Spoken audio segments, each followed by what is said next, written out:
Good evening friends, मैं doctor MS. Chauhan आप सभी का अपने चैनल में फिर से स्वागत करता हूं, फिर से अभिनंदन करता हूं। दोस्तों, आज हम बात कर रहे हैं पेप्टिक अल्सर के बारे में। पेप्टिक अल्सर दो टाइप के होते हैं। फर्स्ट होता है गैस्ट्रिक अल्सर और सेकंड होता है डिओडिनल अल्सर। जो गैस्ट्रिक अल्सर है, इसकी जो लोकेशन है ये हमारे स्टमक में, हमारे पेट में देखने को मिलते हैं। डिओडिनल अल्सर ये स्मॉल इंटेस्टाइन में, जो हमारी छोटी आंत है उसके बिगनिंग पॉइंट पे, जिसको डिओडिनम कहते हैं, वहाँ पर देखने को मिलते हैं। गैस्ट्रिक अल्सर एक कॉमन प्रॉब्लम है। ये बहुत सारे साइन और सिम्टम के साथ प्रेजेंट करता है। गैस्ट्रिक अल्सर हमारे पेट में, हमारे स्टमक में एक घाव यानी एक पेनफुल शोर के लिए कहा जाता है, जैसे कि आप स्क्रीन में अभी देख रहे हैं।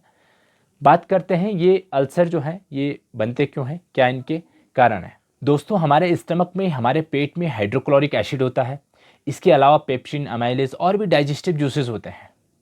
हाइड्रोक्लोरिक एसिड एक स्ट्रॉन्ग एसिड है। एक बूंद भी कहीं पे गिर जाती है तो वहाँ पे जल जाता है। आप सोच रहे होंगे हमारे पेट को क्यों नहीं जलाता है। तो दोस्तों, हमारे स्टमक की इनर वॉल में, हमारा जो पेट है उसकी इनर वॉल में एक म्यूकस की लाइनिंग होती है, एक लेयर होती है, जो हमारे स्टमक के सरफेस को इस एसिड से बचाती है, प्रोटेक्ट करती है। अब जब ये म्यूकस की जो लेयर है, लाइनिंग है, ये किसी वजह से थिन हो जाती है या पतली हो जाती है या किसी वजह से डैमेज हो जाती है, तो ये जो एसिड होते हैं ये हमारे स्टमक के सरफेस में पहुंच के वहाँ पे इन्फ्लामेशन करते हैं, वहाँ पे स्वेलिंग करते हैं, सूजन करते हैं और धीरे धीरे वहाँ पे अल्सर डेवलप हो जाता है। अब आप सोच रहे होंगे आखिर इसकी वजह क्या है। अगर हम इसके कारणों की बात करें तो एक हेलिकोबैक्टर पाइलोरी बैक्टीरिया के इन्फेक्शन की वजह से सबसे ज़्यादा गैस्ट्रिक अल्सर के केसेस देखे जाते हैं। दूसरा, यदि आप किसी भी वजह से लंबे समय से आप पेन किलर दवाइयों का सेवन कर रहे हैं, फॉर एग्जांपल आप एस्पिरिन ले रहे हैं, आप आइबुप्रोफेन ले रहे हैं, आप इंडोमेथासिन ले रहे हैं, और भी बहुत सारी ऐसी non steroidal anti inflammatory drugs होती हैं जिसकी वजह से आप गैस्ट्रिक अल्सर डेवलप होने के रिस्क में खड़े हो जाते हैं। तीसरा, ड्रिंकिंग टू मच एल्कोहल। यदि आप शराब का अत्यधिक सेवन करते हैं तो आपको गैस्ट्रिक अल्सर डेवलप होने के चांसेस होते हैं। फोर्थ होता है स्मोकिंग। यदि आप अत्यधिक स्मोकिंग करते हैं, आप तंबाकू चबाते हैं, आप स्ट्रेस में रहते हैं, हैवी टेंशन, तनाव आपको रहता है, तो ये भी एक रिस्क हो जाता है आपके लिए गैस्ट्रिक अल्सर डेवलप होने का। एक रेयर डिजीज होती है लेकिन आपके नॉलेज में होनी चाहिए, जिसको हम लोग कहते हैं ज़ोलिंजर एलिसन सिंड्रोम। इस बीमारी में हमारे स्टमक में बहुत ज़्यादा एसिड बनने लगता है जिसकी वजह से अल्सर डेवलप होते हैं। दोस्तों, आप बात करते हैं गैस्ट्रिक अल्सर के साइन और सिम्टम्स की। क्या लक्षण है गैस्ट्रिक अल्सर के, क्या परेशानी आपको गैस्ट्रिक अल्सर के केसेस में देखने को मिलती है। दोस्तों, गैस्ट्रिक अल्सर के जो सिम्टम्स हैं ये डिपेंड है सीवियरिटी ऑफ अल्सर के ऊपर, यानी अल्सर का साइज़ क्या है, अल्सर का लोकेशन क्या है, अल्सर छोटा है, अल्सर बड़ा है, लोकेशन कौन सी जगह पे है, अल्सर डीप है, सुपरफिशियल है, कितना गहरा है, इस पे डिपेंड होते हैं अल्सर के सिम्टम्स। लेकिन एक बात तो कंफर्म है कि यदि आपको पेट में अल्सर है तो या तो उसमें पेन होगा या उसमें बर्निंग होगी, यानी या उसमें दर्द होगा या जलन होगी, या पेन एंड बर्निंग दोनों एक साथ देखने को मिलते हैं। या जो इसका जो दर्द है वो कंटिन्यूअस पेन होता है, लगातार बना रहता है, डल एक्किंग पेन होता है, सीवियर पेन, शार्प पेन इसमें बहुत कम केसेस में देखने को मिलता है। इसका ड्यूरेशन कुछ मिनट से लेके कुछ घंटे तक ये दर्द रहता है। अल्सर का पेन, अल्सर का जो दर्द है, खाली पेट ज़्यादा देखने को मिलता है और खाना खाने के बाद अल्सर के दर्द में राहत देखने को मिलती है। कभी कभी अल्सर के पेन की वजह से रात को नींद खुल सकती है, रात को आपको जागना पड़ता है।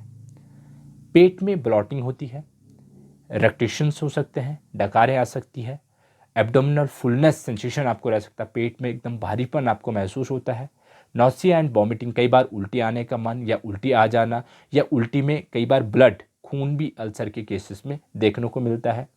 आपके स्टूल में भी ब्लड हो सकता है, आपका जो मल है, मल त्याग के दौरान आपको स्टूल में डार्क ब्लड आपको देखने को मिल सकता है यदि आपको गैस्ट्रिक अल्सर है। इसके अलावा एसिड रिफ्लेक्स, खाने की जो नली है, कई बार उसमें खाना रिफ्लेक्स होता है, वापस आ जाता है। लॉस ऑफ एपेटाइट, यानी भूख बिल्कुल कम हो जाती है और इसकी वजह से कई बार वेट रिड्यूस, वजन भी कम हो जाता है गैस्ट्रिक अल्सर के केसेस में। ये कुछ साइन और सिम्टम्स होते हैं जो गैस्ट्रिक अल्सर के केसेस में देखने को मिलते हैं। बहुत कम केसों में गैस्ट्रिक अल्सर एसिम्प्टोमेटिक होता है। दोस्तों, अब हम समझेंगे role of homeopathy in gastric ulcer. Gastric ulcer में होम्योपैथी का क्या रोल है। होम्योपैथिक मेडिसिन गैस्ट्रिक अल्सर में बहुत अच्छे इफ़ेक्टिव साबित होती है और अल्सर को हील करने में मदद करती है। यदि आपके पेट में, आपके स्टमक में अल्सर है, आपको साथ में ब्लीडिंग होती है, यानी वॉमिटिंग में ब्लीडिंग हो सकती है, उल्टी के साथ खून आता है, या फिर स्टूल के साथ, आपके मल के साथ ब्लड आता है, तो आपको एक अच्छी मेडिसिन होम्योपैथी की होती है जिसका नाम है फॉस्फोरस। फॉस्फोरस, इसको आप 30 पोटेंसी में ले सकते हैं, इसको आप 200 पोटेंसी में भी ले सकते हैं। 30 पोटेंसी में आप इसको 3 बार रिपीट करेंगे, सुबह दोपहर शाम। 200 में इसको आप डेली नाइट 1 बार लेंगे, 1 डी। इसके अलावा दोस्तों, यदि आपको डियोडिनल अल्सर है, आपके जो स्मॉल इंटेस्टाइन है, छोटी आंत है डियोडिनम में, वहाँ पे अगर अल्सर है, तो मेडिसिन होती है अर्जेंटम नाइट्रिकम 30। इस दवाई को आप 3 बार रिपीट करेंगे, सुबह दोपहर शाम। ये भी गैस्ट्रिक अल्सर में बहुत अच्छी इफेक्टिव मेडिसिन है।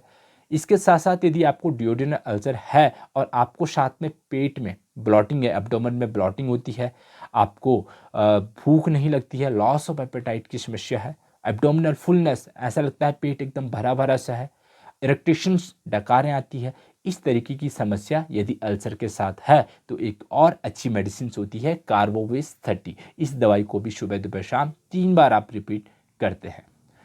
ये जो मेडिसिन होती हैं, ये गैस्ट्रिक अल्सर में और डियोडिनल अल्सर में अच्छा इफेक्ट देती है। लेकिन मैं आपको इम्पॉर्टेंट बात बता दूं, इसके अलावा भी होम्योपैथी साइंस में गैस्ट्रिक अल्सर के लिए बहुत सारी मेडिसिन होती है, लेकिन वो डिपेंड होती है पेशेंट्स के सिम्टम्स के ऊपर, मरीजों के लक्षणों के आधार पे उनका सिलेक्शन होता है, इंडिविजुअलाइजेशंस के आधार पे उन दवाइयों का सिलेक्शन होता है, जिसके लिए आपको एक अपने अच्छे नज़दीकी होम्योपैथी डॉक्टर से अपना केस डिटेल में डिस्क्राइब करना पड़ता है।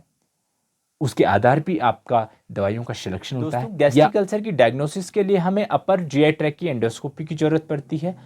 अपर एब्डोमेन की एंडोस्कोपी से हमें ये पता लगता है कि गैस्ट्रिक अल्सर की सीवियरिटी क्या है, कितने अल्सर है, किस लोकेशन में अल्सर डेवलप है, जिससे होम्योपैथिक मेडिसिन का सिलेक्शन और आसान हो जाता है। दोस्तों, यदि आपको गैस्ट्रिक अल्सर है तो आपको दवाई के साथ साथ परहेज की आवश्यकता है। आपको अपने खाने पीने में स्पाइसी फूड अवॉइड करना है। ऐसे खान पान जिसमें मिर्च मसाले ज़्यादा यूज होते हैं, इनको आप अवॉइड करेंगे। आप चाय और कॉफ़ी का सेवन बंद करेंगे। आप यदि अल्कोहल लेते हैं तो आप इसको बंद करें। आप यदि तंबाकू चबाते हैं, आप स्मोकिंग करते हैं, तो इनको भी आपको रोकना होगा। साथ साथ में यदि आपको स्ट्रेस, टेंशन, तनाव ज़्यादा रहता है, तो आपको अपना स्ट्रेस लेवल भी कम करने की आवश्यकता है। इन परहेज के साथ साथ यदि आप होम्योपैथी मेडिसिन का सेवन करते हैं तो आपको गैस्ट्रिक अल्सर में बहुत अच्छे रिजल्ट देखने को मिलते हैं। Thank you, thanks a lot.